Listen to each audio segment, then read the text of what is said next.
So why am I getting divorced after a year and a half? I got married at 28 and I'm 29 and I'm currently getting a divorce. Ladies and gentlemen, this story needs to be heard. Drop everything you're doing right now and listen to this story. This lady got married at 28, now she's divorcing at 29.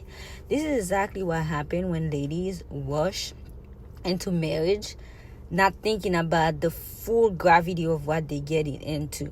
They get into marriage because they feel like, hey, I'm out of age, or my clock is ticking and I'm hitting 30, I need to get married. And they don't take their due diligence to vet the men in their lives. This story, send it to your kids, send it to your sister, your brother, your aunt, your best friend. Everybody needs to listen to this story. Listen, I'll be back with my commentary. And I owe it to you guys to explain to you why I'm getting a divorce, because over 10 million of you guys watched me get married last year across Instagram, TikTok, YouTube, and a lot other wedding content that I put out.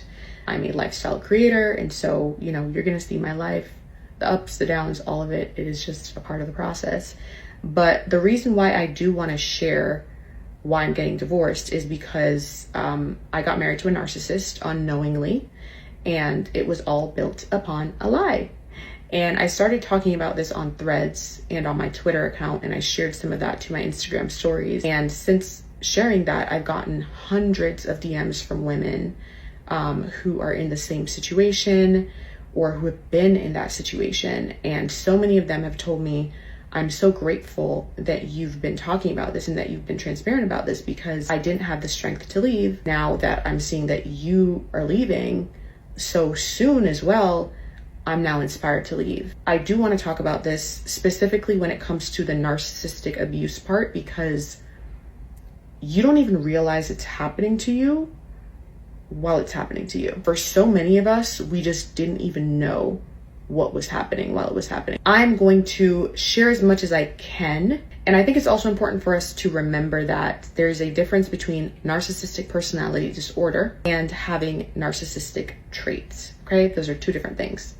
So let's start from the beginning. So in 2020, I met my husband on Hinge, and I was living in New York City at the time, and I was working from home. I was working on Wall Street, and I was pretty isolated. Here comes my husband on Hinge, and he looks great, and he seems like a pretty decent guy, and he really sold himself as like this faith-based guy and like really serious with like really good intentions. And you know, I bought it. Now, he was going to be starting a job on Wall Street as well at a different firm. And I like the fact that he was already in the industry, so he understood my work schedule, because I really did have a demanding schedule. Again, very normal guy, seemingly decent guy. The relationship is good to start. Towards the end of 2020, I started to pick up on the fact that our values weren't really aligned.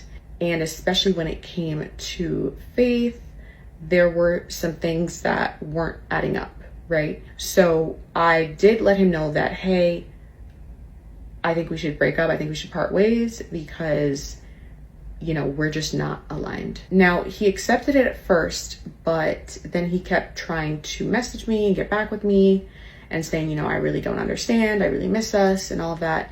And then he starts to mention the fact that there's a ring fund, because, you know, he sees me as his future wife, that he's already gained 14% on.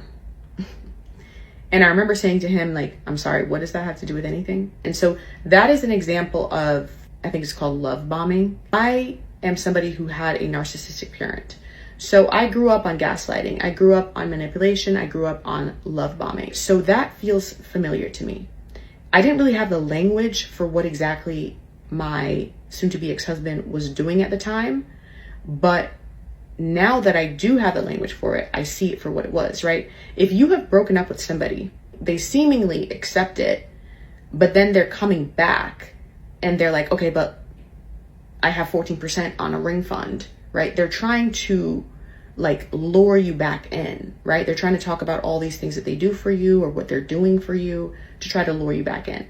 Now, I was resistant to his efforts. At the beginning of 2021, I do start a new job, and that job is actually at the firm that he's working at in a different capacity, but we've been broken up.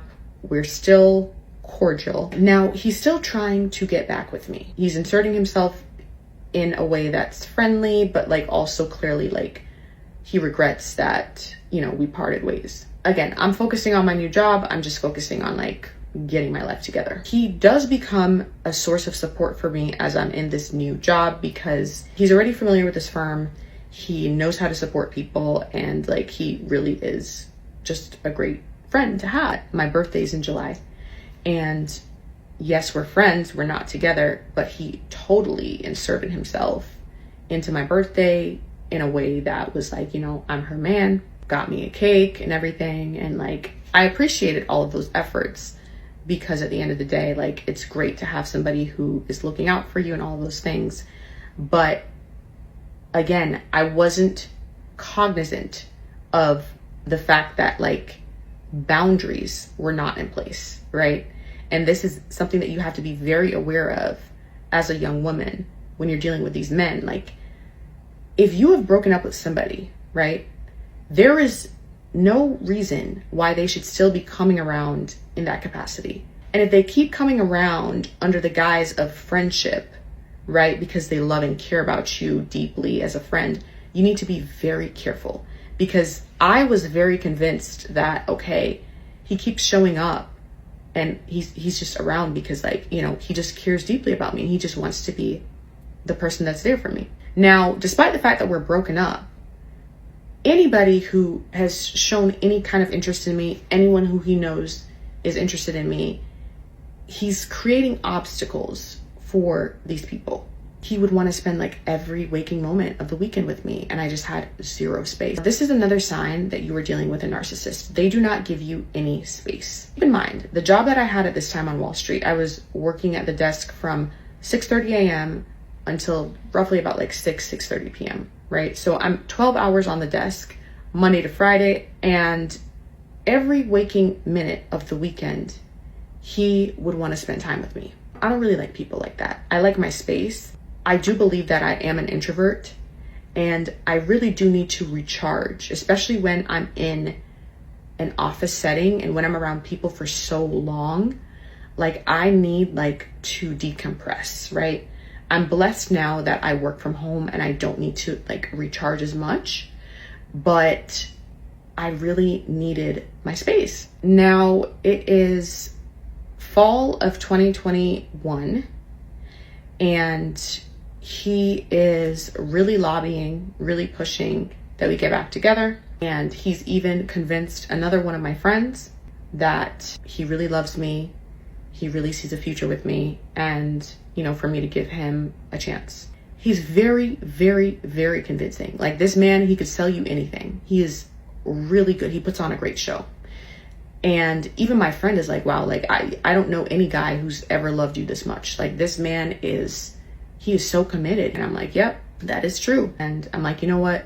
I'll give him a chance. We did get back together. At this point in my life, I wasn't really going out. I was just focused on myself. So if you weren't already in my immediate circle, if I didn't already know you, chances are we were not going to meet, because I went to work, I went home, I went to the gym, and I was just like focused on myself. You know what I'm saying? Like, that's just where my head was at. Now, by December of 2021, he starts applying to some jobs in Florida because he says he wants to move back to Florida potentially. By January of 2022, he gets a job offer in Florida, and he also does get another job offer in New York, which in my opinion was more aligned with what he wanted to do career-wise, but he decides that he's going to take the job in Florida. Now, he's trying to say to me, you know, am I coming with him to Florida?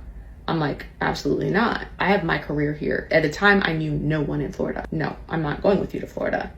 And I had broken up with him because I was like, I'm not doing a long distance relationship. I just don't want that for myself. Now, after we got married, I found out that he actually told his coworkers and others, his friends and stuff, that the breakup was mutual when it wasn't, right? Because he was crying these crocodile tears, these fake tears. In retrospect, they were fake tears. They were narcissist tears.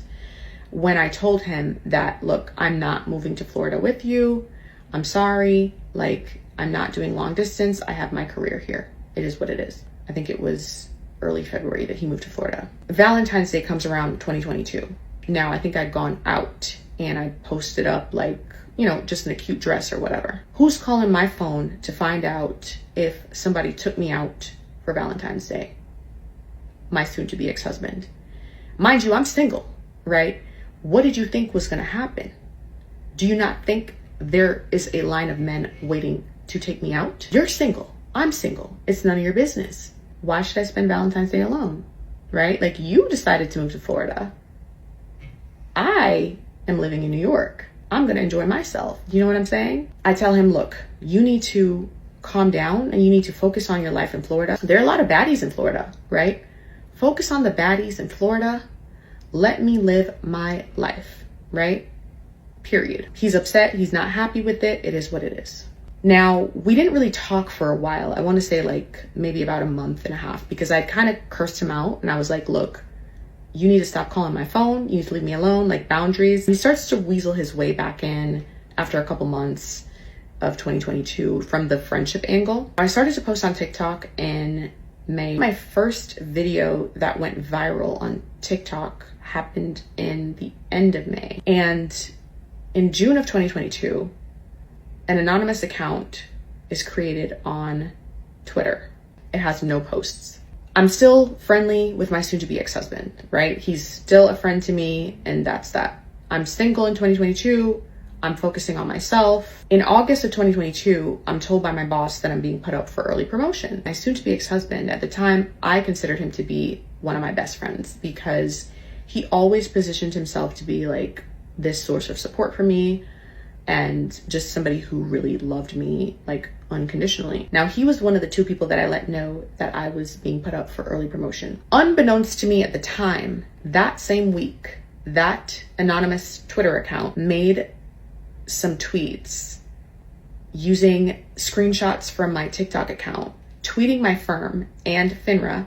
Now, FINRA is the regulatory body that oversees broker dealers, etc. Again, there are two people that I told that I was up for early promotion. He's the only one who would have known to tag FINRA in those tweets in an attempt to bring me down or to get me fired or to mess up my chances of getting promoted. I don't find out about these tweets because I wasn't even tagged and I wasn't really on Twitter like that. I was called into the office by compliance at my job and they were telling me that, hey, there's this FINRA investigation going on because this random Twitter account made these tweets referencing your content and they tagged the firm and they tagged FINRA. They just told me, hey, just keep an eye out, you know, let us know if you have any idea who it could be. And they told me that they'd be doing their own kind of investigation as well. I remember my boss saying to me, go look into that, go figure out like what's going on there. And I just thought, okay, maybe it's just like some random hater. I just had no idea who could be behind this kind of account. Now, if I'm experiencing a certain type of harassment on the internet, I do loop in my lawyer just to get an assessment of like, what do you think this is? And I remember my lawyer saying to me upon reviewing the Twitter account and reviewing the tweet,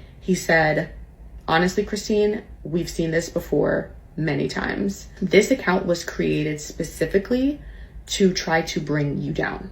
These tweets are laced with jealousy. This is a classic case of jealousy. And he actually asked me, did you get put up for promotion or something? Did you get a promotion? Because I've seen this a lot before and it's clearly laced with jealousy. And he said, is there anyone you can think of who would be jealous about you getting a promotion? And I said, well, I only told 2 people.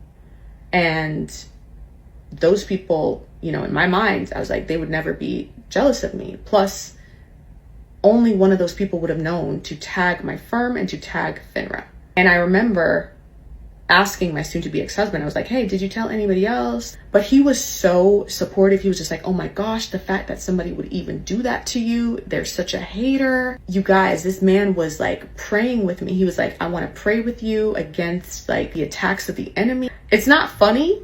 Nothing about this is funny, by the way, but it's like, at this point, all I can do is laugh, right? Because I was so convinced that this man was for me, right? He was praying with me, right? Now I know that he was behind that account. He didn't want me to get that early promotion because he knew that if I got promoted, there's no way I would be moving to Florida with him.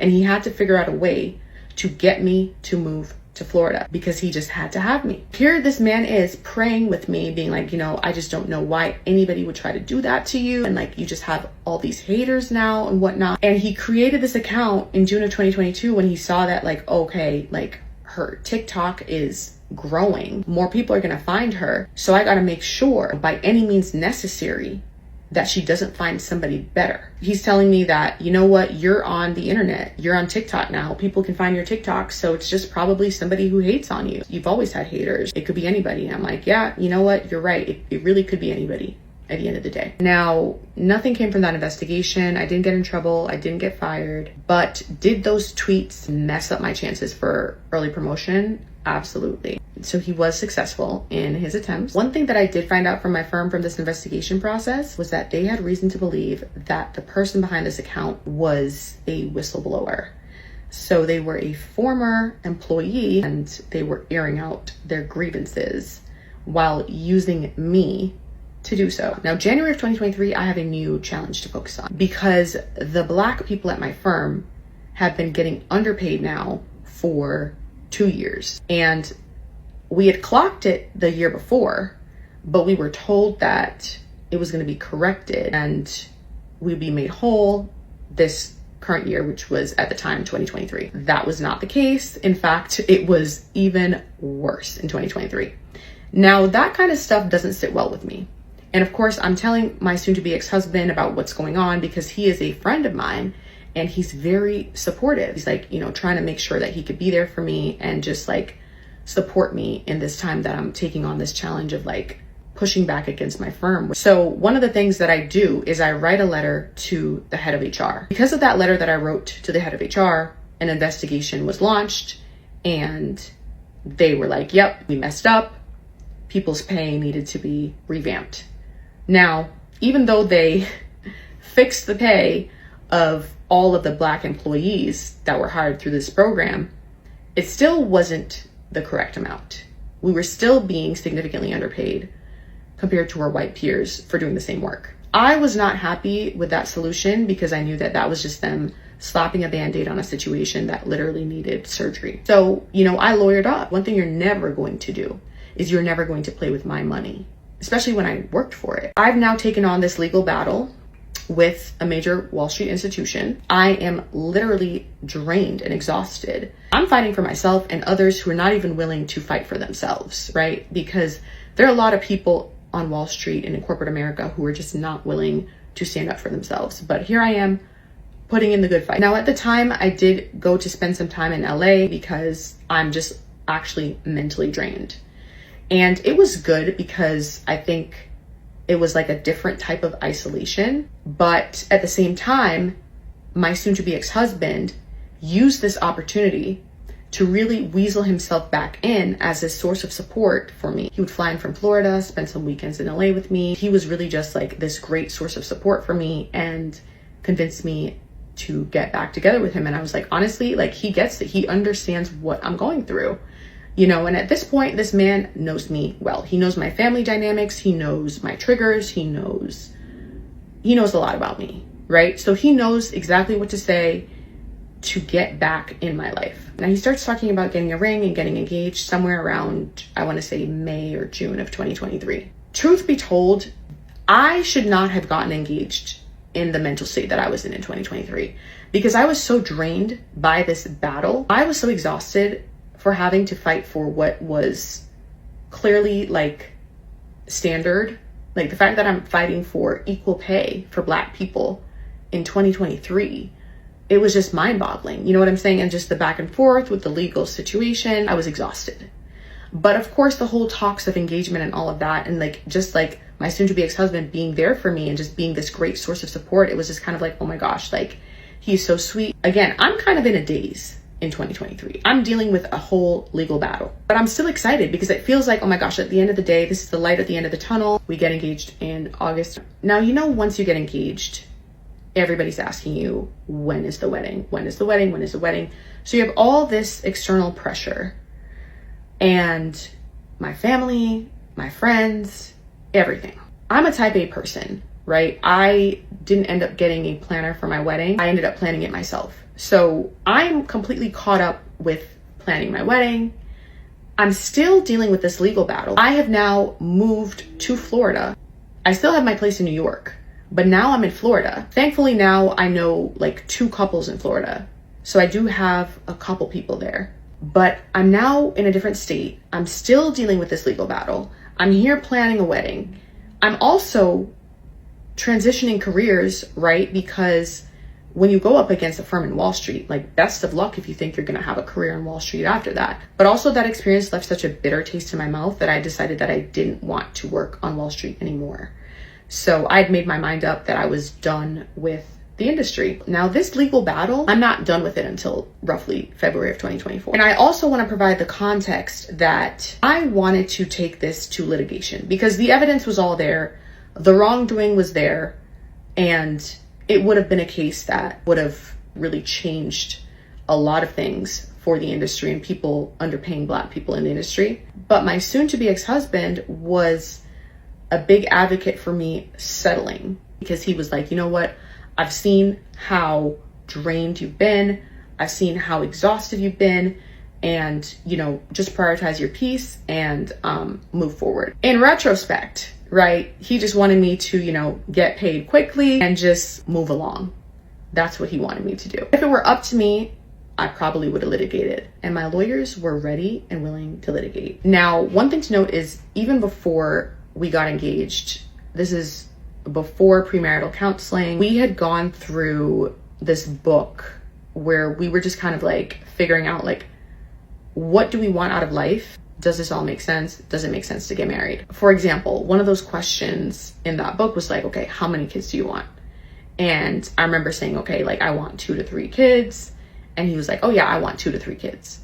Essentially what he did the entire time, I did not know this, but again, he is a great actor. He deserves an Oscar. He was mirroring me the entire time. He knew my family dynamics. He knew what I liked. He knew what I didn't like.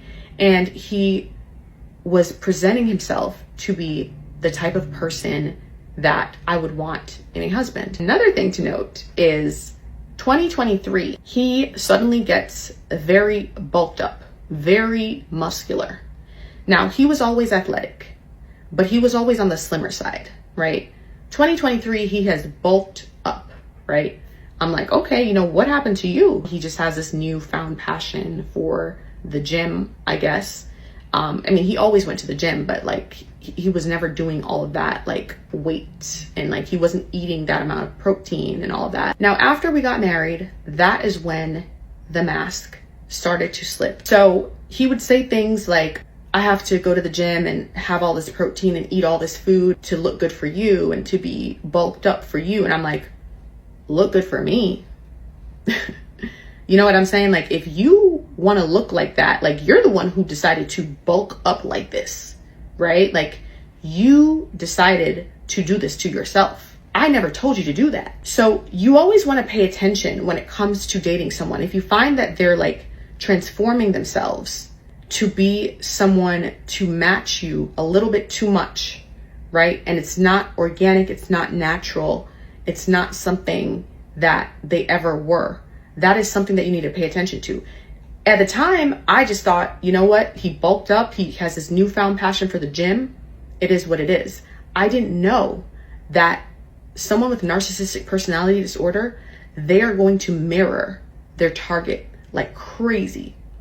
And he had to bulk up in such a way and transform himself because he had to be seen as worthy of being my partner. But once we got married, he's complaining about the way that he has to eat all this protein and eat all this food for me. And I'm like, well, if you don't want to do something, you shouldn't do it. Like, it's not a requirement to be with me. You know, like this is something that you put on yourself. He has really deep abandonment wounds, right?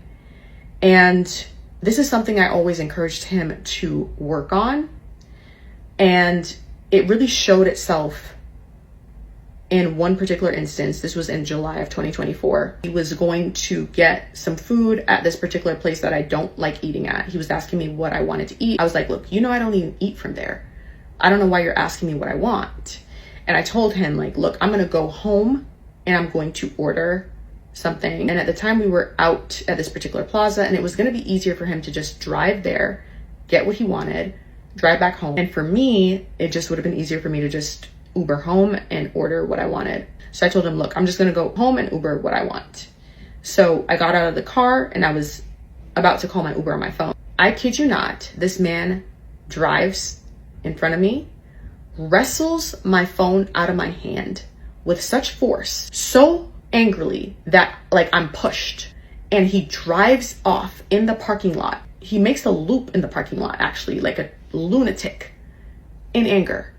And at the time, I only had my personal phone. I didn't have my work phone. So I'm in the parking lot, no phone. He drives back around and I'm like, yo, what is wrong with you, sir? Like, what is wrong with you? He's like telling me that I can't just be walking out of the car on him. It's disrespectful. Again, abandonment wound triggered. That was the first, like, I've never seen him like that before. Narcissists, a lot of them have an abandonment wound. When I'm trying to address this with him and I'm trying to get him to take accountability, he's talking about the fact that he's doing all this stuff for my birthday. And I'm like, what does my birthday have to do with anything? My birthday has nothing to do with this, right? Like, you're trying to love bomb me. You're trying to gaslight me. You're trying to manipulate me when you need to take accountability for your actions. So he does some semblance of fake accountability and he says, you know, he's going to be working on himself. It's not going to happen again. I want to add this in because I think this is very important for people who might be in a work environment similar to Wall Street. Because I had worked on Wall Street for years, right? I had interned on Wall Street my junior year of college. I returned full time. A total of 5 years is what I spent on Wall Street. But you have to understand that there are a lot of narcissistic personalities on Wall Street. And I had normalized narcissists. Like, the guy I worked with the last 2 years I was working on Wall Street, I worked with him the most, right? Straight up narcissist. But you have to understand that on Wall Street specifically, and I'm not talking about just corporate America, because there is a big difference between Wall Street and corporate America, right? It's a different personality type. And in order for you to be successful on Wall Street, you do have to have narcissistic traits. But again, there's a big difference between having narcissistic traits and having narcissistic personality disorder. In order for you to be successful in most spheres of life, you do have to have narcissistic traits. There is a healthy amount of narcissistic traits that one can possess. But when you have a full-blown personality disorder, where you've had a psychotic break from reality, that's when things are now getting very dangerous. Now, he starts to say some random things, and this is after we got married. He would say things like, I get why the guys at the office pay for escorts and essentially pay for smecks and stuff like that. And I would be like, huh? I'm sorry, what kind of rhetoric is that? Like, our values are not aligned if you're saying stuff like that. And you never said anything like this prior to us being married. So like, where's this coming from? He would just be like, oh, you know, I was just like thinking about that. I'm like, okay. And, you know, as a woman, you know that that's loser mentality, right? Because you know that if a man has to pay for connection with a woman, it just means that he's a loser. He does not know how to build a connection with a woman. And so it's a loser mentality, right? And so I had to clock him about it. And I was like, yo, like, I don't know where you're getting this rhetoric from, and I don't know why you're saying this stuff, but you need to check yourself. Another thing that he starts to say is, you know, I get why guys choose simple women over career women, because now he has an issue with the fact that I'm a content creator. And he's throwing shade at me being a content creator and working as much as I do. And he would also say things like, people just don't know how hard it is to be an influencer husband. Okay. You knew what it was when you signed up, boo. Like, where's all of this coming from? Then he started to insert himself under the guise of helping me with my business, my influencer business. And he would always try to get me to accept like some low deals, some deals that didn't make any sense, when I knew my value and I knew my worth. And I was able to negotiate deals at like 4 times whatever rate he was trying to get on my behalf. And I was like, bro, what are you even doing? You know what I'm saying? Like, why are you inserting yourself in my business? And why are you trying to get your wife paid less? And then he would throw shade about deals that I didn't take. A couple months ago, he was like, you know, you're the one who's turning down deals for 15K. And I'm like, huh? what's that supposed to mean? I'm not like you. I don't just take money for money, right? I understand that there's value to the work that I put out there, and I provide value to brands. And at the end of the day, this is my business. Why are you inserting yourself in it? And I essentially had to be like, look, respectfully, I need you to step away from inserting yourself into my business and what I'm doing. And then he would try to gaslight me and be like, you just don't value my opinion. You don't value my opinion. No, boo, you're trying to control me. You're jealous of me because you can't stand the fact that I could make one video for a brand and it's more than what you've earned in the entire month from your job. And instead of being happy for your wife and supporting your wife, you're trying to sabotage her career. Another thing that I didn't pick up on as a narcissistic trait is I remember one time, like, I was crying and he got extremely angry with me. Like, he was so angered by the fact that I was shedding a tear. He started to raise his voice and yell at me. And that was when I was like, oh no, we need to get in counseling because something is wrong with you, sir. Now, I didn't know what it was at the time, but the therapist clocked it immediately. She said to him in that first session, she was like, do you understand what it means to have empathy? Because it feels like you don't understand empathy. He doesn't have the ability to be empathetic. It's this fake empathy. I never really understood that that was what was happening.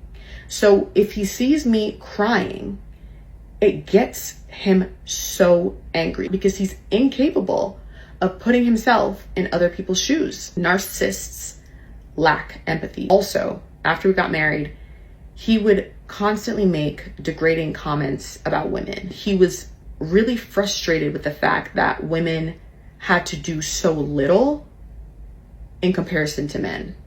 So for example, I remember him making a remark about the fact that my bridesmaids came into town before my wedding, like a couple days before, and they were able to hang out. And he was like, you know, my boys, you know, they had to come in like the day before. And he was like, you know, what do your bridesmaids even do? And I'm like, well, I'm sorry, like, why are you so mad that women don't have to do what men have to do necessarily? Like, why are you so upset that women and men have a different experience of life? Do you want to be a woman, sir? Because that's what it's giving. And another thing that really upset him that I found very strange was he didn't like that there were plus size models featured in Sports Illustrated. And I was trying to explain to him that, you know, representation matters. Women of all sizes need to be featured and people need to see bodies that look like them. But his whole argument was like, men can't do the same thing. Women need to be held to the same standard as men. He's revealing to me, once we're married, just how misogynistic he is, which was something he hid very, very, very well before our marriage. And every single day, the mask is slipping more and more and more. And I had a trip, a solo trip with Virgin Voyages. The night before, he has a mental breakdown. He's telling me how unhappy he is with life, how unhappy he is with his job, how upset he is that he can't go on this trip with me and everything. And his whole goal was to make sure that I had a very unpleasant trip and that I was thinking about how unhappy he was the entire trip. That is something that narcissists do. They don't want you to have any fun or have any enjoyment without them. They hate that. In addition to the degrading comments he would make about women, he was always trying to change me into a housewife. I know I'm the meal prep queen. You gotta understand that when I brought meal preps to the internet, this was for the corporate girlies. There are a lot of business girlies, corporate girlies who follow me. When I worked on Wall Street, yes, I did meal prep, but now I don't have to. I've meal prepped for brands and I've shown people how to meal prep. And he has been a natural beneficiary of my meal preps. And also, he really needed them because the dude wasn't eating healthy. He wasn't having vegetables. He wasn't having fruits. And so he really needed those. Apart from that, he would try to pressure me and shame me for not cooking every single day.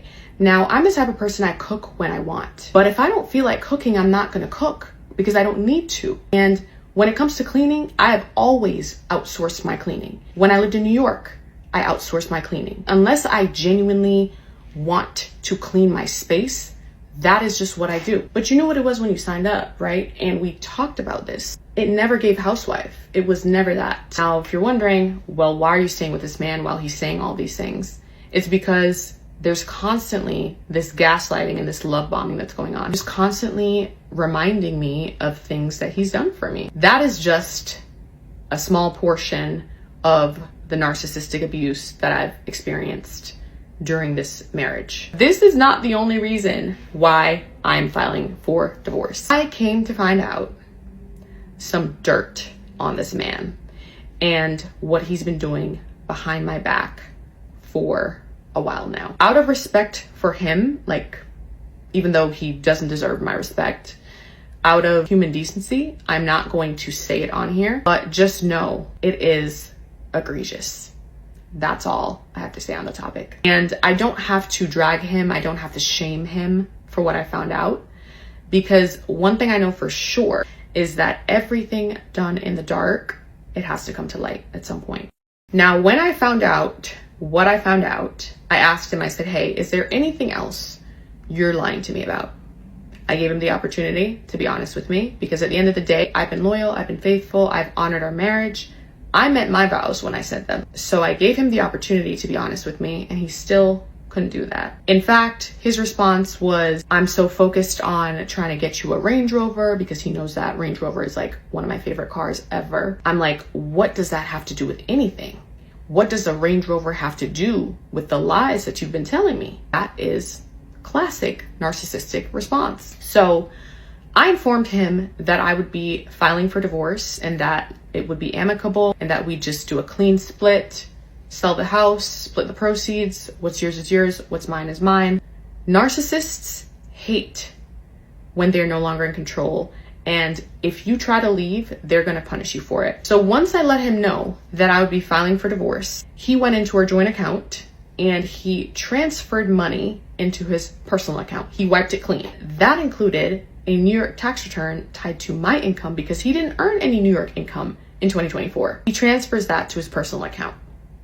And that is considered financial misconduct. If somebody lets you know that they're filing for divorce and you go into the joint account and you transfer money out and you wipe it clean, you have committed financial misconduct. Apart from that, he refused to release my phone lines because we were on a family plan. T-Mobile had called him. It's super easy for him to release my phone lines. He refused to release it because he wanted to surveil who I was texting, who I was calling. The only way I got him to release my phone lines was when I sent his mother a text updating her to let her know that I was aware of what was happening. Within an hour of me texting his mom, he released my phone lines. And then back to the financial misconduct with him taking out my New York tax return and other money from this joint account.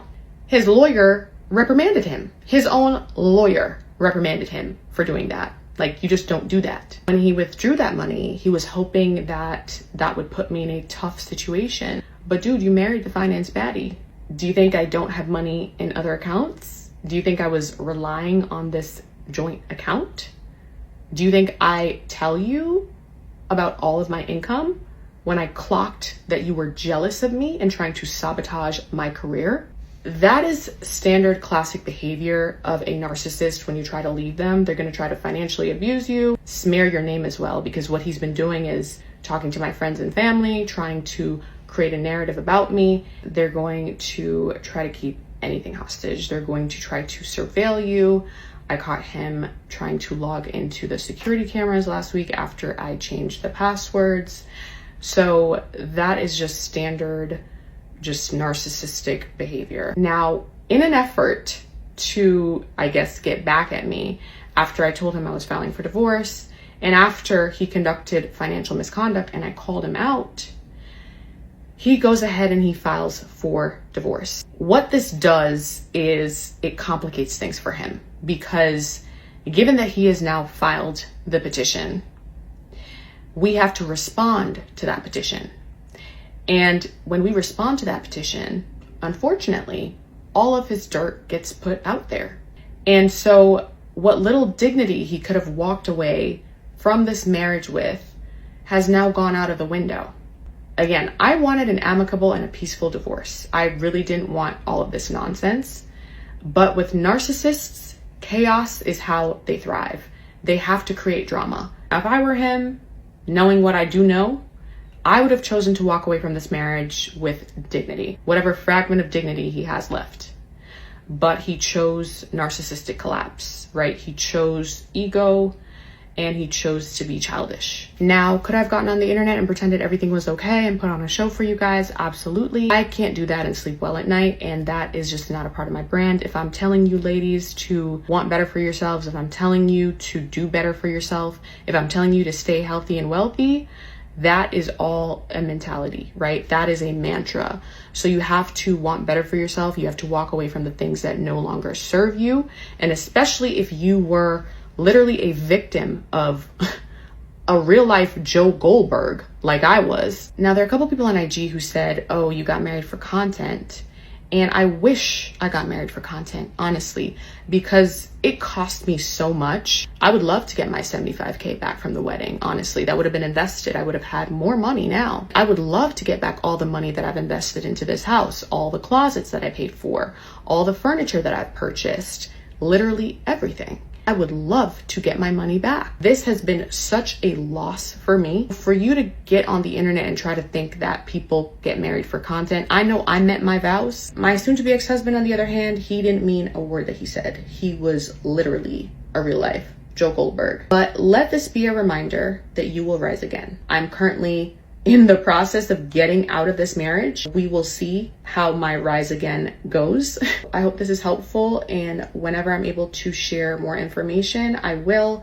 I know the psychiatrists and the psychologists and the therapists will meet me in the comments and explain a lot of what I put down. And listen, it is never too late to walk away. Just like in finance, if you make a bad investment, cut your losses. It's not your fault. You looked at the financials, right? You looked at what was under the hood. You thought everything was good, but they put on a good show, right? They doctored the books. That happens sometimes. But you cut your losses when you recognize that what you're dealing with is garbage. If you take nothing else away from these videos, I hope that you learn to put yourself first and honor yourself and honor your boundaries, no matter the cost. Stay healthy and wealthy. So I got married at 28 and I'm divorcing at 29. A lot of the comments I've seen have shown me that not everyone has watched the full 5 parts and actually comprehends the difference between having narcissistic traits and narcissistic personality disorder. I would love for the psychologists, the psychiatrists, and the therapists to meet me in the comments and really explain to people, because a lot of you have been comparing this to your previous relationships and talking about seeing red flags and how I should have noticed this and I should have noticed that. And even before I get into the whole red flag argument, let me just say this. I'm not a person who goes around trying to manipulate others, right? I don't live my life trying to control outcomes. I don't live my life trying to play God. I don't do that. So when you're a person who operates in truth and empathy and love, when people are doing certain things to you, you don't really recognize that it's manipulation. You don't look for the evil in others when you're not an evil person. As a person who operates from a place of truth, the last thing on my mind was that this person would be trying to do me wrong. And that's what happens to a lot of us. I think if you're used to manipulating others, if you're used to controlling others, the signs would have been glaring for you, right? Because that is who you are. But that is not my character. It blows my mind that somebody would try to control somebody else. It blows my mind that somebody would try to lie to determine an outcome, especially when it comes to love and relationship and marriage. Truthfully speaking, I don't operate from that mind space. So when people say stuff like, well, you should have blocked him after you guys broke up, 2 things on this. First of all, if you break up with somebody and it's an amicable breakup, why do you need to block them? Especially since this person has shown that they're respectful and they've always shown themselves to be a decent individual. I've been in other relationships and I never had to block them. I don't need to block the people I've broken up with. When I'm moving forward, I'm moving forward. I don't need to block you, right? And just so you know, when you're dealing with a person with narcissistic personality disorder, I'm not just talking about narcissistic traits. They are going to create burners. I remember specifically when he moved to Florida, I told him on the phone when I had to curse him out, I was like, look, stop calling my phone or I'm going to block you. He heard my warning and he stopped. And what he did was he unfollowed me on Instagram. I unfollowed him back, and he was pretending that he had moved on with his life but he was watching me from burners. So he was creating a facade. At the time, I didn't have that many people on Instagram, so I could see who was watching me. And his burners weren't even like proper burners because it was very clear who was watching my stories. Also, for you to get in the comments and tell people who might be dealing with somebody with narcissistic personality disorder to block them is very, very dangerous. These people have a level of obsession that's not normal. You're thinking about your ex who might have been obsessed with you a little bit. This is a next level of obsession. It's very meticulous, it's very calculated. So you're actually better off not blocking people with narcissistic personality disorder, because what happens is once they feel like they've lost access to you, they're going to go to extreme lengths to get to you. Hindsight is so easy when you are not the one being manipulated. If you've never actually been in a relationship with somebody with narcissistic personality disorder, you don't have any grounds to say anything on this topic, honestly, because it's not the same thing as having narcissistic traits. And I'm going to keep repeating myself when it comes to that, because I keep seeing these projections in the comments and you guys don't comprehend, right? And I get it. If you've never been there, you would not understand. A lot of them are actually sociopaths and psychopaths as well. So you're not dealing with a regular Joe here, okay? You're dealing with Joe Goldberg. For those of us who operate from a place of love and kindness, and those of us who are truly empathetic, we're not looking for the evil in people. Like, that's just not what we do. Like, I don't have the time to be looking at people's behavior that closely. I genuinely have never had the time. I've been building my career. I've been working on myself. Do you think I'm looking at every single detail and scrutinizing it, especially when somebody has put on such a great mask for me? No, I'm not doing that, because at the end of the day, I would never do that to somebody. I would never seek to manipulate. I would never seek to control. Right? I'm not playing God in anybody's life. So you got to understand that when this happens to people, it happens to people who are not looking to manipulate others. So don't sit here and shame people in the comments for missing the signs when they were clearly manipulated. I do want to point out one other behavior that is a good telltale sign that you're dealing with a narcissist. It's something I did not understand at the time. After he was in Florida for a while, he told me things weren't really working out with the young women that he met in Florida, and he said they were very impressed with me. And I was very confused because I was like, why do they know about me? I don't go around when I'm dating telling my new date about my ex. Like, that's so irrelevant. Apparently what he was doing was he was telling these women that he was dating that he used to date me. I asked him, I said, well, are you telling them about me? Why am I a topic of discussion for you and your new dates? And he would say, oh no, you're on TikTok, they've seen you, they follow your content, which is not necessarily true, because my content is niche, right? In my head, I'm like, well, perhaps they saw a video of mine on TikTok, but how would they know that you and I dated unless you brought it up? So what a lot of these narcissists will do is they will make sure that the next person they're trying to date is aware that, hey, I dated her. And it helps them to come off as more legitimate, because now the woman can see, oh, okay, well, he dated her. She's a baddie. She has her life together. If she dated him, then he must be okay. And of course, we know that there are some women out there who will date you just because they know that a baddie dated you. And they're not necessarily dating you because they like you. They're dating you so that they can feel on the same level as you. What I do take accountability for is not trusting my gut from the very beginning, because everything looked right about him. He presented so well. My family loved him, my mother, my aunts, my friends. My friends even said to me, nobody you've dated has loved you so much. My parents were convinced, my family, you understand?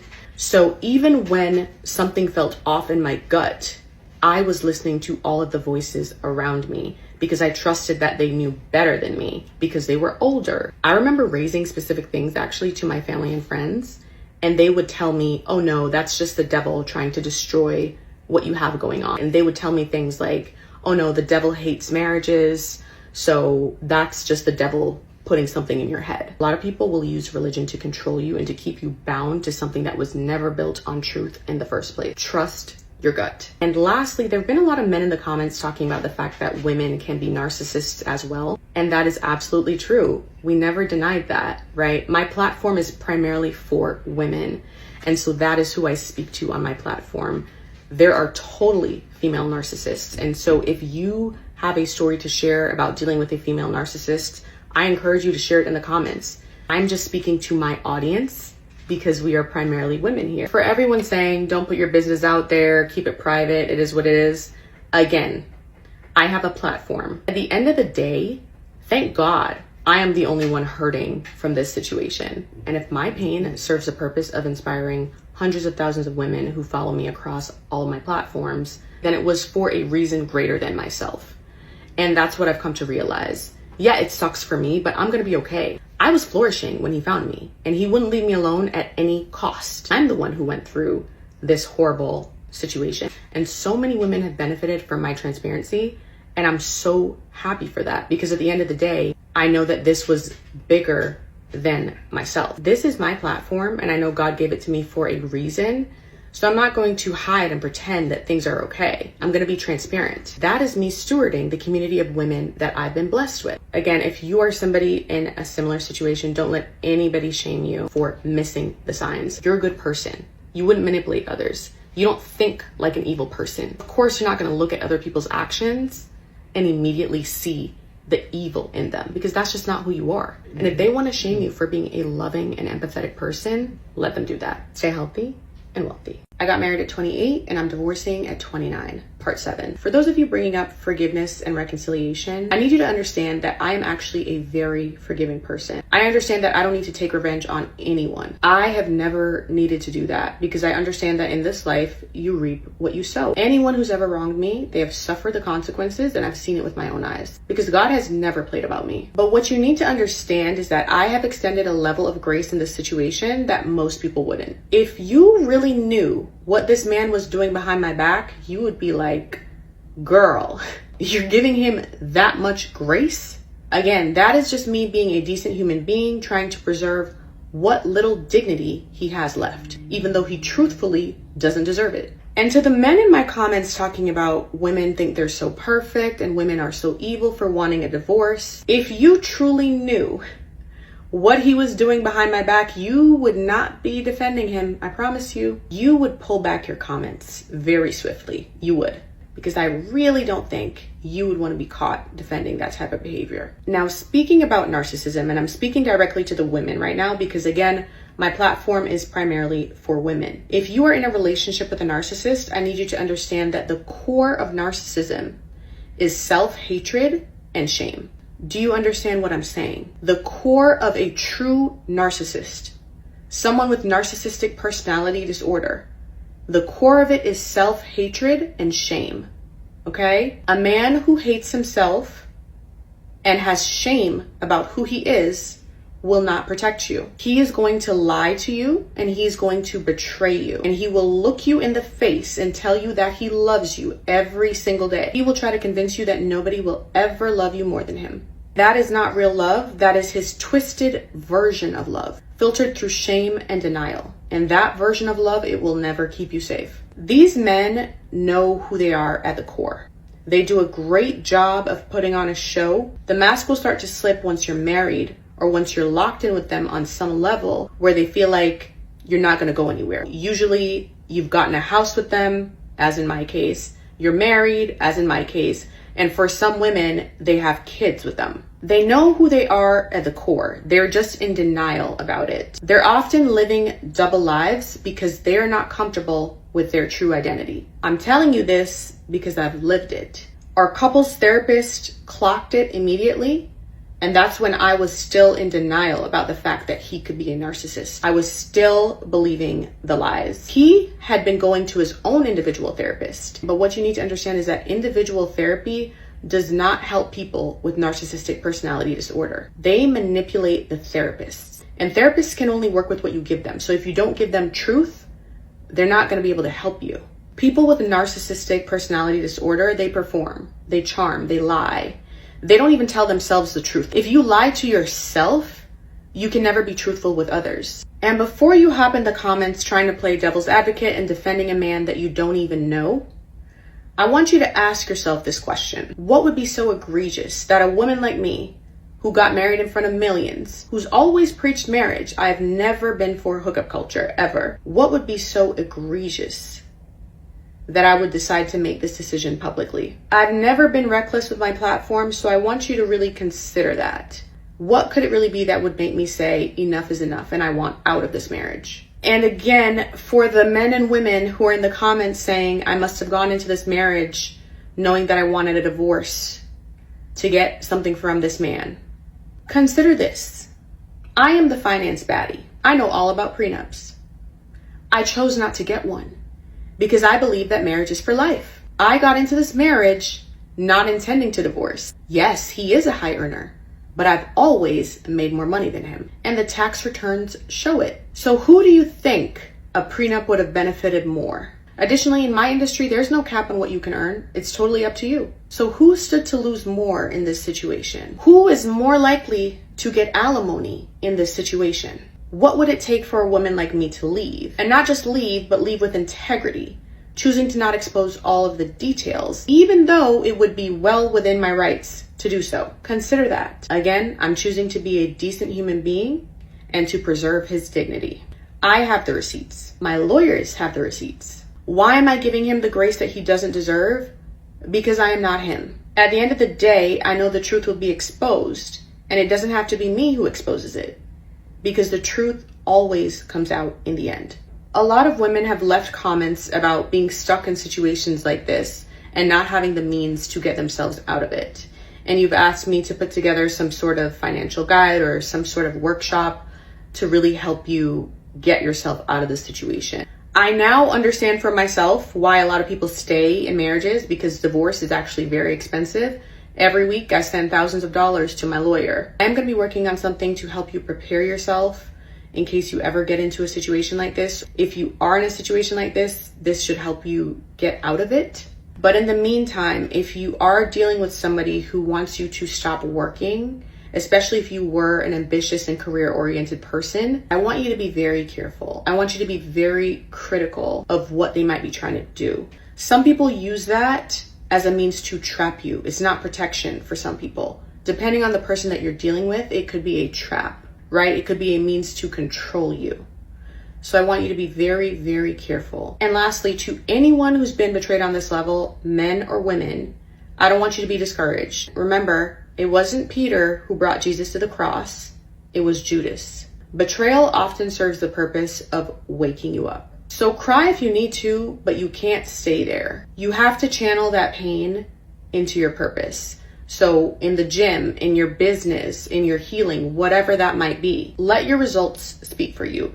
Let your elevation haunt the people who try to destroy you. There has not been a single person who has betrayed me who has not ended up regretting their decision. And it's not because I got revenge. It's because they had to sit there and watch me become everything they tried to break. So you don't stay stuck in betrayal. You use it. You let it light a fire under you, and you let it remind you of who you are. And then you get to work, because nothing haunts a Judas more than watching the woman he tried to destroy step into everything he was never man enough to handle. Stay healthy and wealthy. I got married at 28 and I'm divorcing at 29, part 8. And let me just say this, I don't love the title of being a wife more than I love myself. I don't love the idea of marriage more than I love being respected. As soon as I had proof that there was infidelity, I called the divorce attorney immediately. No hesitation, because that is how much I love myself. A lot of people love the idea of marriage more than they love their own freedom. They love it more than they love their own dignity. That is idolatry. You've made an idol out of marriage. And for the religious folks who keep coming to the comments saying, God hates divorce, God hates divorce. A lot of you guys know the scripture, but you don't know how to interpret things. Infidelity is what actually breaks the covenant of marriage. It's not the divorce, okay? The divorce is a legal process. You did some legal paperwork to get married, and the divorce is undoing that legal process. The cheating, the betrayal, that is what breaks the marriage. So the moment they stepped out on you, the marriage was already spiritually broken. So you encouraging people to not divorce is kind of silly, especially when you don't know all the facts. There are a lot of women in these comments who are going through something similar, or they've been in something similar and they're trying to get out. Before you use scripture to shame them, ask yourself, am I quoting God, or am I just projecting my fear of being alone? And am I just projecting my idolization of marriage? A lot of you guys are legally married, but you are spiritually single, and you know it. You signed the paperwork, but there's no love, there's no trust, there's nothing. real in your marriages. So you get on the internet and you project, but you've been single for decades. And the reason why it's so easy for you to project onto somebody who is willing to walk away the moment they have become aware of what's been going on is because it now makes you question your own decisions, right? You know you made the wrong choice by staying for longer than you should have. You don't have to project your poor decisions onto me. Use me as an example and use me as proof that you can walk away and choose yourself. And by the way, the comments about Jesus and how we need to use Jesus as an example and follow in his footsteps. Do you realize that you're talking about Jesus like he was a doormat? Like, did we read the same Bible? Because the Jesus in the Bible, he flipped tables, right? He called out hypocrisy. He forgave people, but he said, do not throw your pearls before the swine. And what does that mean? If you're in a marriage and you're letting your man or your woman walk all over you, do whatever, and you're in covenant, what kind of marriage is that? That's a legal agreement, right? That's a piece of paper that you sign. That's what you have, actually. Forgiveness is not reconciliation. Do we understand the meaning of forgiveness? Let me know if you want a video on forgiveness. I am not in the business of staying and suffering in silence to keep up an image. For the people saying that he seems so perfect, so innocent, absolutely. That is exactly how deception works. It wouldn't be deception if he didn't seem perfect or if he didn't seem innocent. The devil himself parades as an angel of light. Another comment I've seen from the religious police is, if you really knew God, this wouldn't have happened to you. And again, this shows me that you are a religious person. Like, you probably have no relationship with God. You probably don't even understand whatever Bible that you're reading. Judas sat at the table with Jesus and still betrayed him. He prayed with him, he ate with him, and he still betrayed him. If Jesus could be betrayed, the same Jesus you're telling me about in the comments, right? What makes you think you can't be betrayed? Is it not clocking to you that you too can be betrayed and deceived? That's the lesson in this entire story time.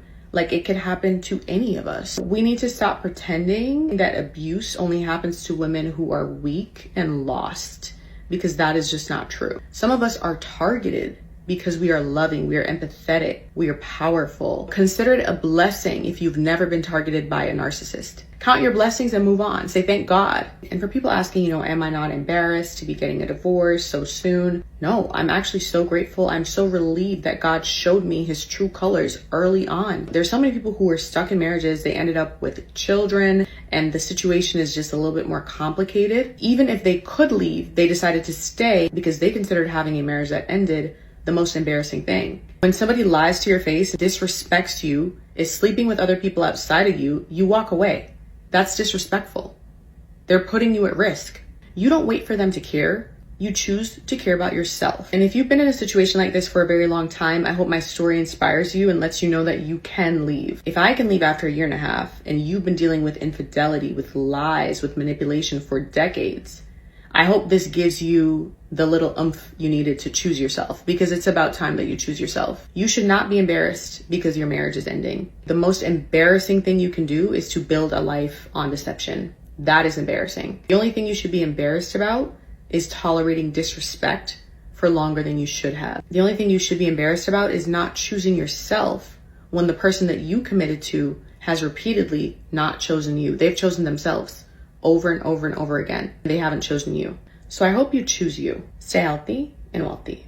I got married at 28 and I'm divorcing at 29, part 9. For my religious police. For me personally, I will have nothing to do with the fruitless deeds of darkness, but I will expose them. Okay? Narcissistic abuse requires your silence in order to survive, and that is intentional. It's not always loud, it's not always violent, it's psychological, it's strategic, and it's designed to keep you confused. And because people who have narcissistic personality disorder are often charming in public, people are not going to believe you unless you speak up. Staying silent does not protect you. It protects the narcissist. That silence is where the abuse grows and the cycle will continue. You can choose to suffer in silence if you want, but I'm going to continue to call it out because I'm fully aware that abusers thrive in the silence of their victims. Now, one thing that I think is core and essential and that I did not know the gravity of before dealing with a narcissist, a true narcissist. Again, we're talking about somebody with narcissistic personality disorder. Pay attention to people who have unresolved abandonment wounds. In my case, he was adopted, and he told me that he always felt like an outsider in his family. And he would repeat the same stories over and over again. One example of this was he told me that for Christmas, his sister got a computer and he got a hat. He was adopted, and not just that, the family that he was adopted into never treated him the same as his sister who was not adopted. And one of the things he would tell me is he always believed that he had to perform to receive love. And he did overachieve in life. He got into the top US boarding school. He got into multiple Ivy League universities. He had a Wall Street internship from his sophomore year. So he's been overachieving in life. But his drive and his ambition, it wasn't passion. It was coming from a place of pain. So he built his entire identity around being too valuable to abandon. And when somebody builds their entire identity around being too valuable to abandon, they forfeit authenticity. Because it's a performance. They become a performer. They study you. They mirror you. They shapeshift and become your ideal partner. And they don't do this out of love. It's done out of fear of being abandoned by you. Here are some examples of how this abandonment wound actually showed up. I remember breaking up with him, and at the time we were living in New York City, and he threatened to unalive himself over the balcony in New York City. And you have to understand that actually happens in New York City. People do that.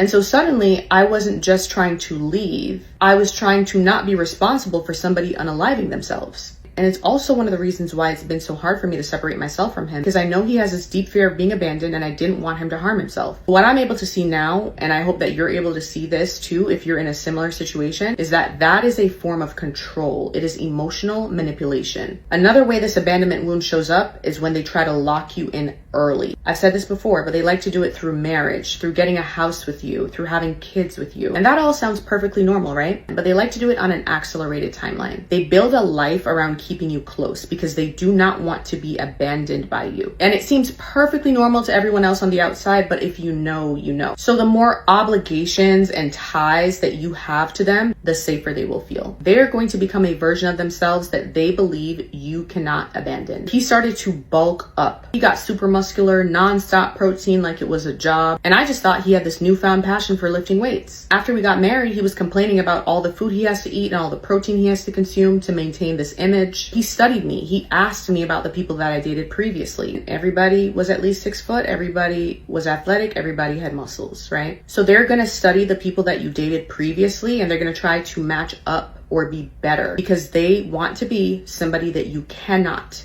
abandon. People with abandonment wounds will also sabotage anything that they believe will pull you away from them. I already told you guys about how he tried to sabotage my career on Wall Street. His fear being that if I got promoted, I would stay in New York and he would be abandoned. And another time when we weren't engaged yet, I'd gone to a conference and I met this public figure. He had always looked up to this guy. He loved his podcast, he loved his YouTube, he loved his content, and he was always talking about him. This public figure had connected with me on socials and was trying to take me out to dinner. I let him know that I'm in a relationship right now, but I'm happy to connect business-wise. When this is happening, I'm completely transparent with my boyfriend at the time. Now, the moment my boyfriend at the time realized that this public figure was trying to take me out, he unfollowed this guy. I'm telling you, this is somebody who he looked up to for years. He's the one who told me about his content. He was always listening to this guy's podcast. He stopped listening to the podcast. He was like, nope, I'm done. I can't. Like, I don't like him anymore. He no longer watches his content. And I was like, why is all of that necessary?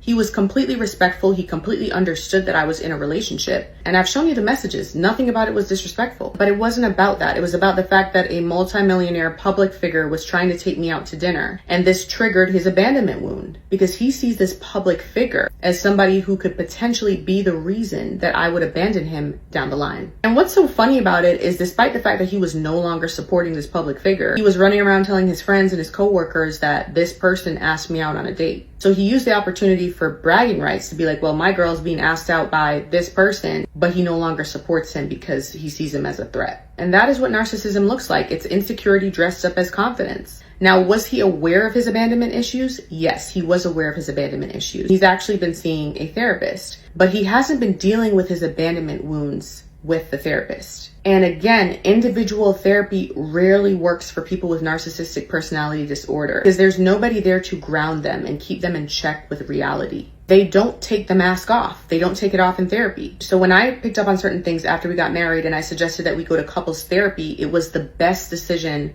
that I ever made. Because as I said, the couples therapist immediately clocked that he lacked empathy. So people with narcissistic personality disorder, they lack empathy. They can perform it, but it's a very surface level performance. Now, if you've been with somebody who has these deep abandonment wounds, you already know how hard it is to leave. Even if they're hurting you, you don't want to be the one who abandons them because you already know that they have those childhood triggers. So there's a part of you that wants to protect that little child inside of them because you know that they're hurting, but you're doing it out of pity and out of fear of being the one who abandons him next. Do not let the guilt stop you from leaving a situation that is harming you. Do not allow it to stop you. So many of us were abandoned by our parents, by our families as children, and we chose to heal instead of hurting others. So many of us were neglected emotionally, physically by our parents. In my case, I chose to heal. So what happens is a lot of us, we choose to protect others. We choose to take care of others because we don't want them to feel what we felt as children. But you have to remember that it is a choice. Whatever you do with your pain, it's a choice. Some of us chose to heal and we chose to be better people, but people with NPD, they do not choose healing.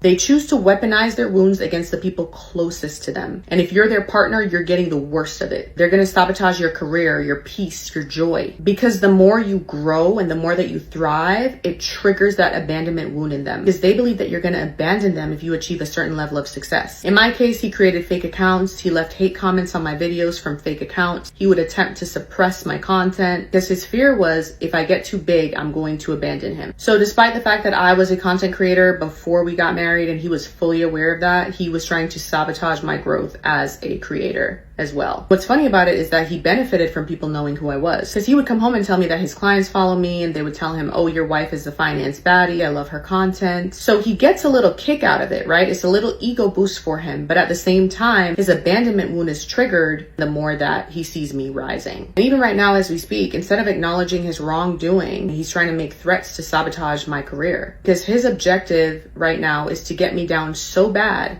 that I have no choice but to stay with him. But he picked the wrong one. Now, if you're going through something like this and you're leaving the situation, what I will say is that the peace in all of this is knowing that you never knew the real them.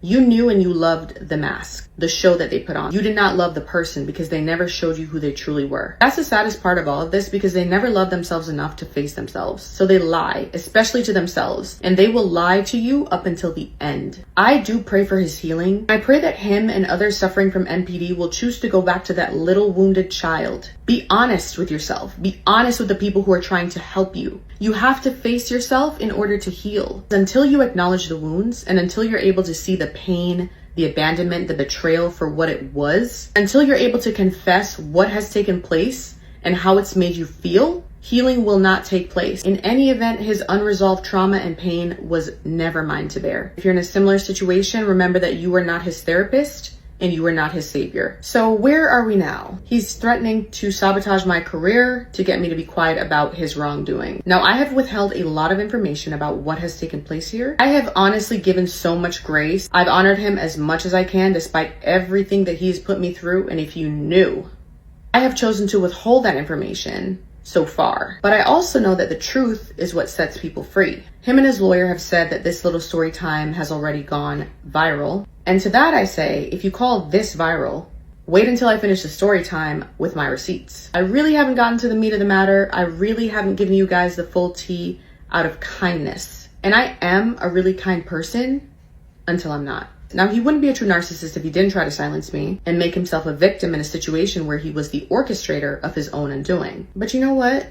I dare him to F around and find out. Stay healthy and wealthy. I got married at 28 and I'm divorcing at 29, part 10. You are more susceptible to getting yourself entangled with a true narcissist if you have a narcissistic parent like myself. Also, if people in your family are big on protecting lies and abuse and are big on family image as opposed to holding people accountable for their wrongdoing, you are being groomed by your family to accept abuse and to be silent about the abuse that you face. So my mother is pushing for reconciliation. But why would I want to reconcile with a man who not only misrepresented his sexuality to me, he performed and presented himself as a heterosexual man and explicitly claimed that identity while secretly engaging in sexual relationships with men behind my back during our marriage? What reason do I have to reconcile with somebody who misrepresented who they were and exposed me to STDs without my knowledge or consent? What kind of mother or father encourages their child to reconcile and stay in that situation? the type of mother who never had the strength to choose herself, and the type of father who fears being exposed himself. If you have a narcissistic father like myself who only knows how to gaslight you and love bomb you in order to control you, you may have subconsciously normalized his behavior, and so that kind of behavior has become familiar to you. Often we are attracted to what's familiar. So when you come across people like your narcissistic parent or other family members who exhibit those narcissistic traits, if you haven't yet recognized narcissism for what it is, you are more likely to fall prey to their manipulation. As you all know, I'm going through a divorce. You would think that a father would be protective of his daughter and would be supportive of her. But no, not only has he called me multiple times to try to control me, he calls my friend 2 days ago and he tells her to tell me that the family is so disappointed in me. Not only are they disappointed that I'm getting a divorce, they are disappointed that I'm being transparent about the narcissistic abuse that I have faced. And he accused me of putting all the family business on the internet. And he kept emphasizing to my friend that the family is disappointed in me. The reason why he kept emphasizing the disappointment is because he knows that I grew up to be a people pleaser. His wife, who is my mother, never chose herself. She stayed married to him. They are married to this day, despite the fact that they've been separated for pretty much my entire life. The only reason that they are still legally married has to do with the fact that he's a pastor and is trying to keep up appearances. He has controlled her and manipulated her in different ways over the years, and she's fallen prey to it, and she never stood up in her truth. Now that I'm an adult and I'm choosing myself and I'm choosing to be vocal about the narcissistic abuse I've faced, my father feels threatened and my mother feels triggered. My father is trying to control me the way that he has controlled my mother over the years, but he forgets that I am not my mother. I've gotten a lot of direct messages from women who say that they want to share their story, but they're afraid that their family and their friends will turn on them. What I will say is that that is to be expected, especially if you come from a family that has historically protected darkness. But you have to remember that the truth is your power. And when people try to gaslight you and manipulate you and control you for speaking the truth and exposing darkness, that says more about them than it does about you. And if, like myself, you're from a family that likes to weaponize religion and spiritually manipulate you, you can't really expect support. My own father, the reverend, the pastor, is using scripture to silence me. People who weaponize scripture to silence you when you faced abuse are abusing their religion. That is called spiritual manipulation. You will notice these signs in friends and family members who you may have thought were perfectly normal. Anyone who's trying to silence you about the abuse that you faced is ultimately trying to protect a version of themselves that they fear could be exposed. It is not about you. They're projecting their own insecurities onto you. In response to me exposing the narcissistic abuse that I faced, in order to help the hundreds of thousands of women who follow me, my father called me and accused me of having a mental breakdown because he believes that projecting mental illness onto me will silence me. Whenever people use those tactics to silence you, that is your indication that you are doing the right thing. I'm exposing the narcissistic abuse that I have faced, and for some reason, my narcissistic father feels threatened by that exposure. So when you come forward with your stories and you're met with resistance, you have to ask yourself, why would somebody be so threatened that I'm speaking the truth and shedding light on a dark situation? That is because they feel exposed. They fear that if you're exposing your abuser, they're next. But if you have nothing to hide, and if you're a truthful and honest person who lives in your truth, in addition to that, I have my mother who's been pushing me to reconcile with the weapon that was formed against me. She confuses forgiveness with reconciliation. You can forgive, but you are not obligated to reconcile with the people who deceived you, manipulated you, abused you, and tried to sabotage your life.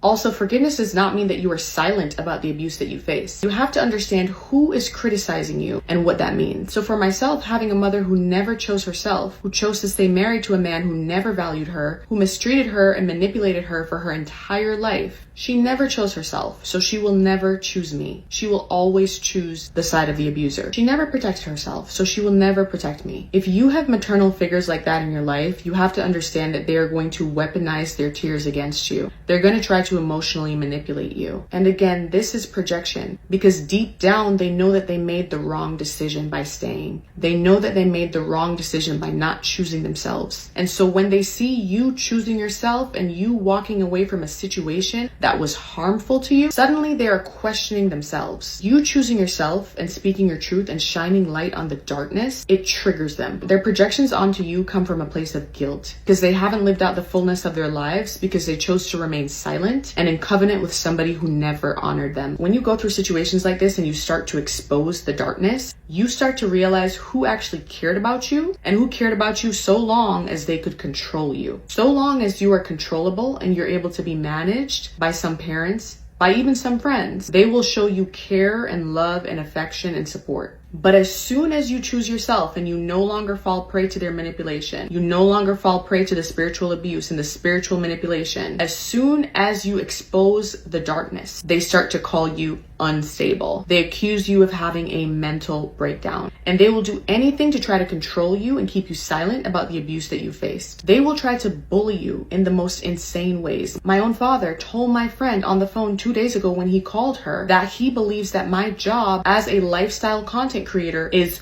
corn. What's so funny about it is that he didn't consider it corn before I was getting a divorce. He didn't consider it corn before I started exposing the narcissistic abuse that I faced. So he's attempting to slut shame me and belittle my career. And this man pastors multiple churches. That's a real man of God, right? Be very careful of religious men. And when I say religious, I mean the people who know scripture like the back of their hand, but they do not practice what they preach. These people do not have any relationship with God. A lot of people with narcissistic personality disorder hide behind faith and religion. You've seen that with my soon-to-be ex-husband, and you've seen that with my father. Please learn from my story. If you have a narcissistic parent, and if you have maternal figures in your life who've never chosen themselves, they've always chosen marriage, and they've always chosen the abusive man over themselves, you are susceptible to falling prey to narcissistic manipulation. Love bombing, gaslighting, manipulation, control, all of that has become familiar to you because that is the family structure you grew up in. A lot of women have DM'd me about wanting to expose the narcissistic abuse they faced, but they're afraid of their abuser seeking legal action. In my case with my soon-to-be ex-husband, he's threatening to pursue legal action for defamation. But what he and others with NPD fail to understand is that if what you're saying is true and verifiable,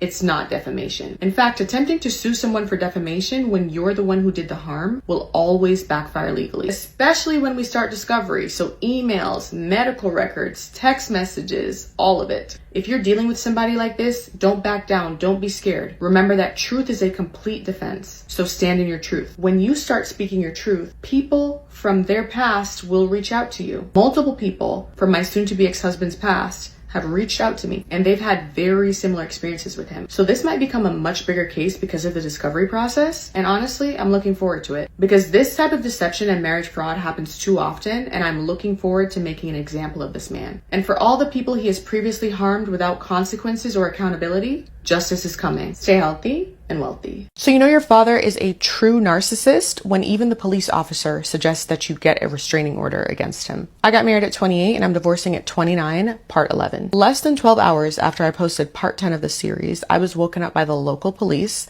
roughly around 7:30 a.m. on Friday. They told me that they got a call from my mother. It turned out that my father was impersonating her, and he told them that I had spoken to him that morning and expressed a desire to self-harm. Now, my father had been blocked from my phone since Monday, so the fact that he impersonated my mother, told them a lie in order to use a welfare check as an intimidation tactic to shut me up says a lot about him. So while at my house, the police officer does go back and verify with him if it was my mother who called or if it was him. They confirmed that yes, it was him who called. He was just pretending to be my mother. I explained the situation to the police. I even showed them where I had blocked my father that Monday. So after I explained the situation to them in full, they actually went back and they called him, this particular police officer, God bless him. He reprimanded him for making a false police report and misusing police resources in order to control and intimidate his daughter. Now, the police officer even told me that if my father lived in Florida, something definitely would have been done about it, but my father lives in Virginia. But the police officer did make a record of this false police report on the case file. He also expressed to me that he had seen this before. This is not his first time seeing a parent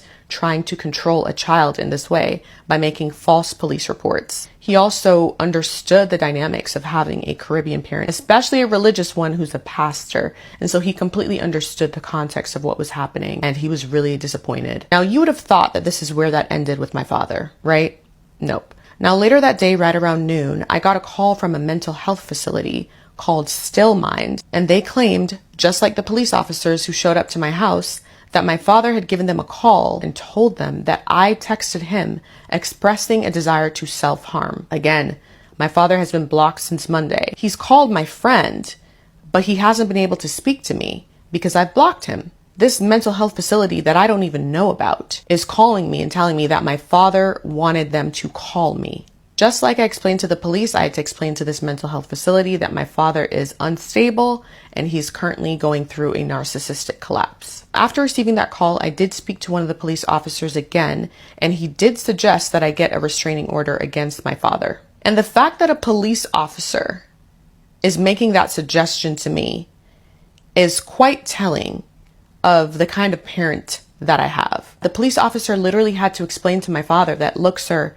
this is America. This is not Jamaica. You can't just call and make a false police report and expect that there won't be any consequences for you. You can't just project mental illnesses on people because you don't like what they're saying on the internet. To think that he tried to use law enforcement and mental health resources in order to silence me and control me because I spoke the truth about him and have been using my platform to uplift and educate women on the topic of narcissistic abuse is very telling.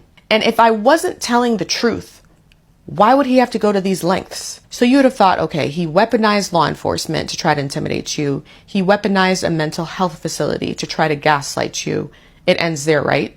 Nope. He's now using different relatives who I have no close relationship with. So earlier this week, he had an aunt who has never called me. This woman has never called me once in my life. And he has her call me. She leaves the voicemail saying that she hasn't spoken to me in a while and she just wanted to check in. And I just wonder, like, is it not clocking to them that I cannot be manipulated any further? So that is classic narcissistic collapse, right? Once you expose the narcissist, they're going to spiral. They're going to try to do anything they can to try to silence you. You saw in the case of my soon-to-be ex-husband, he tried to financially abuse me. He started a smear campaign locally with our mutual friends and family members and even people who go to our church. And of course, he tried to manipulate and gaslight me and threaten my career. Of course, when I told him that I was filing for divorce and I was trying to be as amicable as possible, and once I called him out publicly about trying to financially abuse me, he went ahead and filed for divorce first. Narcissistic collapse. So when the narcissist can't get to you or control you, they're going to try to use other people. And this is what they call flying monkeys. They're going to try to intimidate you in any way that they can. In the case of my father, he's trying to use family to intimidate me. Now, what my father and a lot of narcissists fail to understand is that when I'm done with you, I'm done with you. And unless you're trying to reach out to me to apologize, and when I say apologize, apologizing with changed behavior on the back of that. An apology is worth nothing if there isn't changed behavior on the back of it. Unless you're reaching out to me with an apology and you have changed your behavior, I don't want to hear it. What narcissists like my father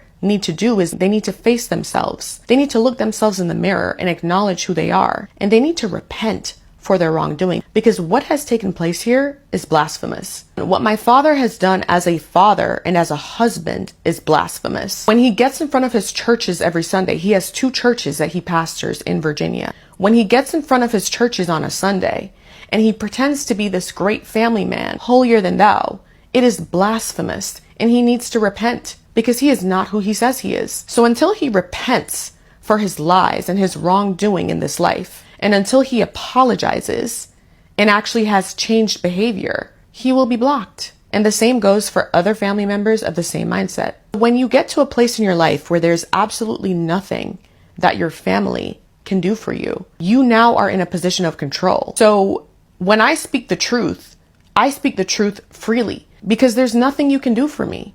You can't add any value to my life. There's nothing you can do for me. You have no means by which to control me. So you can send police officers to my house all you want. You can have mental health facilities call me all day long. You can project and project and project. But the real issue is you. Your heart is corrupted. You need to repent before it's too late for you. You're 64 years old, sir. You turned 65 in November. I'm your only child and I want nothing to do with you.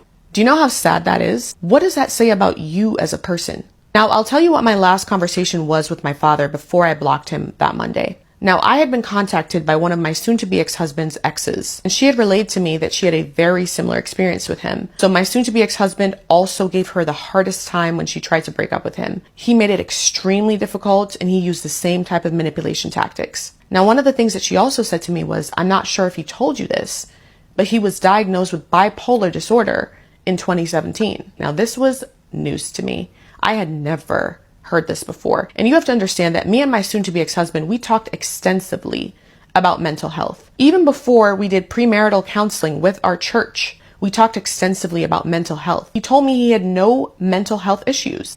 So this was a very interesting discovery. I was also informed that he had manic episodes as a result of this bipolar disorder. Additionally, several of his friends were aware of this diagnosis. And I met several of these friends before the wedding, by the way, and they never said a word to me, which I find very interesting. So I let my father know of that discovery, and here's what he said to me, verbatim. And if he's diagnosed with bipolar, so it's treatable. Imagine your own father saying that to you and failing to acknowledge that you were manipulated and deceived into a marriage. That is marriage fraud. This is not about somebody's mental health. This is not about somebody's sexual orientation. What's egregious about what took place here is the level of deception that took place in order to manipulate me into marrying him. Not only did he perform and claim heterosexuality in order to manipulate me into marrying him, he explicitly denied having any mental health issues. So what took place here was marriage fraud, sexual deception, and a violation of my bodily autonomy, because during our marriage he was having sex with men behind my back, and therefore he exposed me to STDs without my knowledge or my consent. Now, did he give me an STD? He sure did. A non-life-threatening one, but an STD nonetheless. Now, my father was trying to tell me that this man's mental health and sexual orientation was none of my business. When you are not involved with somebody, when you are absolutely single, your mental health is your business. And what you do sexually, that is your business. But let me just say this, when you misrepresent who you are, you guys watched parts 1 to 5, so you know how aggressively I was pursued. When you pursue somebody and you have to have them at any cost, and you lied to them and you deceived them and you manipulated them into marrying you. Now that you're married to them and you've locked them in, you're outside living in your truth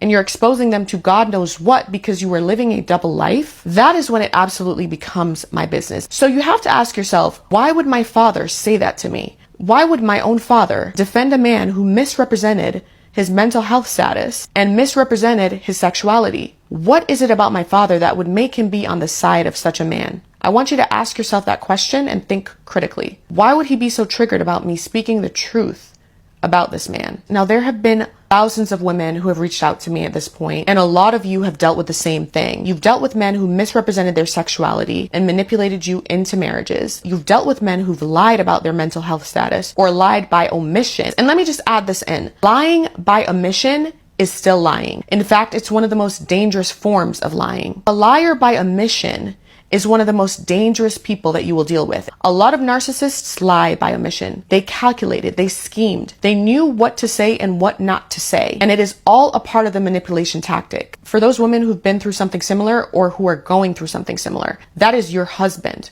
That is your partner. It is absolutely your business what he's doing sexually. Don't let anybody gaslight you about that. It is absolutely your business. If a man deceived you and manipulated you into marrying him, and he did not disclose his true sexual orientation, and if he did not disclose his mental health issues, that is material non-disclosure, and you have rights. Now, when it comes to people with narcissistic personality disorder, when they realize that they cannot get you back and that they cannot control you, you need to be very careful and very vigilant. A lot of them are going to run to get these mental health diagnoses. They are going to pretend to be the victim. That is what is happening with my soon-to-be ex-husband as we speak. He's pretending to be the victim. He's taken no accountability. He refuses to look at himself in the mirror and accept who he is. So he's pretending to be a victim. And that is what they do. A lot of the times they're going to go to the therapist and they're going to get a mental health diagnosis. What they're doing is they're hiding behind their narcissism. So use your discernment and actually pay attention to what has taken place. Document everything. Understand that sometimes this is another strategy of theirs, because when all else fails and they can't get you back, they try the pity game. Now, for anyone who's been through what I've been through with my narcissistic parents, and for anyone who's currently going through that, or if you had narcissistic parents growing up, or if you had dismissive parents in any way, if you had parents who failed you as a child, you are not alone. And I really hope that you guys get this from this series. What's most important here is that we do not become our parents. In the case of my soon-to-be ex-husband, and in the case of a lot of narcissists, they had parents who failed them. They had parents who dismissed their needs as a child. But what does a true narcissist choose to do? They choose not to heal. What they do is they continue to project that pain into every relationship they get into. They don't channel that pain into purpose. They just choose to keep hurting people everywhere they go. They never truly grew up. They haven't parented themselves. They haven't raised themselves. We have to learn to raise ourselves as adults, and we have to be committed to not making the same mistakes that our parents made, because we deserve better. You have to love yourself enough to give yourself the love and the honesty that your parents could never give you. And if you don't love yourself enough to commit to being a better person, I pray that at least you can do it for your child, if you have a child or if you're planning to have a child. I pray that you can love yourself enough to do better for the next generation, because they deserve better than what we went through. So if you don't do it for yourself, do it for them. Now, there's a time to cry, and there's a time to feel your emotions and feel your pain,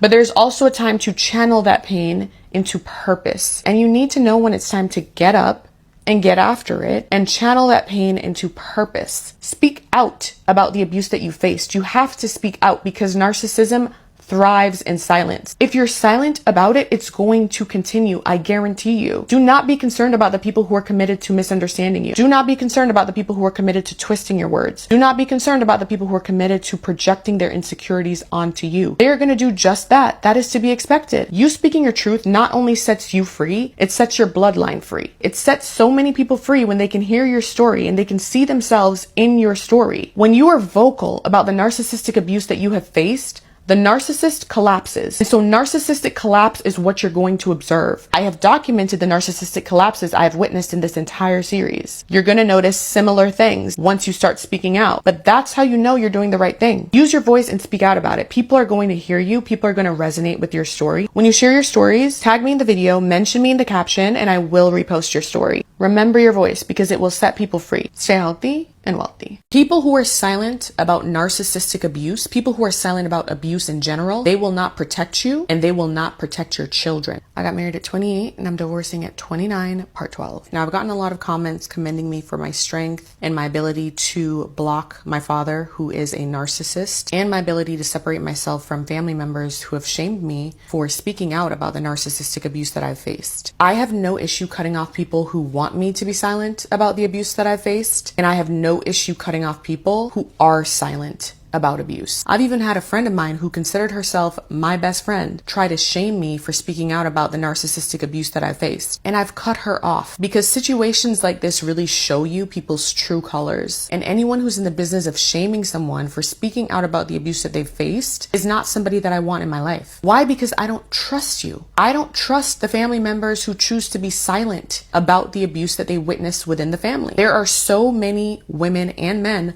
within my family who've experienced abuse, and not just narcissistic abuse, but physical abuse, sexual abuse. And others in the family turned a blind eye and encouraged them to be quiet about it to protect the family image. Now, when you come from a narcissistic family, and when you come from a family dynamic where your father has narcissistic personality disorder, anybody who doesn't agree with him in the family, he is ready to call them mentally unstable. That is just his go-to. Anybody who disagrees with anything that he says, he's ready to ostracize them, and he starts to call up others in the family, and he creates a narrative that makes them look like the bad guy. So if you don't submit to my father's control within the family, he's going to start a smear campaign on you, just like I've told you. He's going around telling people that my job is corn, even though I'm a lifestyle content creator. What he's doing right now is he's going around to everyone in the family. He's going around to the people within his churches. He pastors a church in Virginia and a church in DC, because I've spoken out about his narcissistic behavior and him filing a false police report on me, calling a mental health facility and telling them a lie in order to get them to harass me. He's going around telling the people at his churches, telling others in the family that I'm unstable. And so until I submit to his control, he's going to continue that smear campaign. Now, this has worked for him for pretty much his entire life. I told you that he's 64 and he turned 65 in November. Anyone in the family at all that doesn't want to submit to his control, he's ready to gaslight them and he's ready to love bomb them. And if those techniques don't work, he launches a smear campaign. His own siblings have never held him accountable for his behavior, and his entire family has just let him get by without any real accountability. Now, I believe that people who are silent about abuse in any form are just as dangerous as those who commit abuse. When you are born into a family with a dynamic of a narcissistic father, like I have, and a mother who ultimately didn't fully choose herself, she's chosen to be silent about the narcissistic abuse that she's faced, the control, the manipulation. And there are others in the family who have seen what's been happening and they've chosen to just turn a blind eye. People who are silent about narcissistic abuse, people who are silent about abuse in general, they will not protect you and they will not protect your children. If you think that your narcissistic family will change overnight, you're delusional. I have no issue cutting off anyone in my family. I have no issue cutting off any friend who has an issue with me speaking out about narcissistic abuse, whether it came from my family members, including my father, or from the man that I married. If you have an issue with someone speaking out about abuse, that says more about you. Ask yourself the question, why do I have an issue with someone speaking out about the abuse that they faced? What am I hiding? What am I protecting? Because I shouldn't be this triggered. Any decent human being who lives in truth and honesty will never have a problem with somebody speaking out about the abuse that they faced, whether it's in person or on the internet. I don't want people in my life who protect darkness. If you protect abuse, if you protect control and manipulation for the sake of family or for the sake of religion, I don't want you in my life. When I have kids in the future, I don't want you around my children. If you're the type of person to encourage silence around abuse in any form, I do not want you around my children. I want better for the next generation because they deserve better. The next generation deserves adults who are willing to speak up, adults who are willing to be honest. The next generation doesn't need another set of adults who are more concerned with the family image than they are with truth. We've been there and done that. And clearly I had to be the one to break the generational curse. I had to be the one who divorced the narcissist. I had to be the one to shine light on the darkness in the family because none of them were strong enough or brave enough to do it for themselves. They're still hiding behind the family image and they're still so concerned with protecting the family image instead of speaking the truth and holding each other accountable. It is absolutely disappointing, but it is who they are. And it's disappointing that they've chosen to shame me for speaking out about the narcissistic abuse that I've faced at the hands of the man that I married, in addition to my own father. But I'm not surprised because it is who they are. They protect the darkness. They don't speak out about abuse. They don't speak out about the harms that take place within the family. They've always been that way, and I thought that that was normal until I started to raise myself. A lot of us have parents who never truly grew up. Narcissists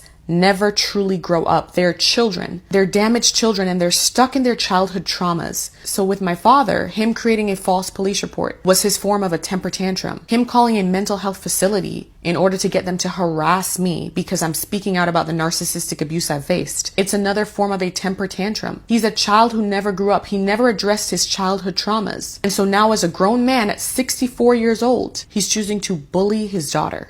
Now, the women in my family who have never chosen themselves, they never walked away from the marriage because for them, being married and having the title of being a wife is much better than being single and standing in your truth. Whenever you have women who idolize marriage, they care more about marriage than they care about themselves. They value title over truth. And whenever you have that dynamic, you have to be very careful. Those of us who grew up with mothers or female figures who never fully chose themselves, you know that growing up as a child, because you saw your mother not choose herself and not speak out about the abuse that she's faced, you weren't comfortable telling her everything that you went through as a child. Why? Because you know that she never chose herself. She never chose herself, and in not choosing herself, she didn't protect you. In a lot of cases, we saw how much our mothers were going through, and we chose to keep so much of our pain to ourselves. And listen, I've done the work of breaking the generational curse. It ends with me, and I cannot wait to be done with this divorce from this narcissistic man. I do not want any of my family around me